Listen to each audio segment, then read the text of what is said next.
రూపాయి ఎలా వస్తుంది అనే అంశాన్ని మనం గమనించినట్లయితే ఒక కోడ్ గుర్తుపెట్టుకోండి. బిగ్ సి నెట్వర్క్లో ఈసీ క్యాపిటల్ పెట్టింది. క్యాపిటల్ అంటే ఇక్కడ మూలధనం అని గుర్తుపెట్టుకోండి. ఈసీ అంటే ఎలక్షన్ కమిషన్. బిగ్ సి నెట్వర్క్లో ఎలక్షన్ కమిషన్ క్యాపిటల్ పెట్టింది. బి ఫర్ బారోయింగ్స్, అప్పులు 24%. ఐ ఫర్ ఇన్కమ్ ట్యాక్స్, ఆదాయపు పన్ను 22%. GST 18%. C for corporation tax 17%. N for non tax revenue, పన్నేతర రాబడి 9%. E for excise 5%. C for customs 4%.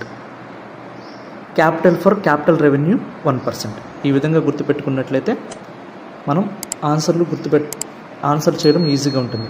ప్రశ్నకు సమాధానం ఆప్షన్ 3.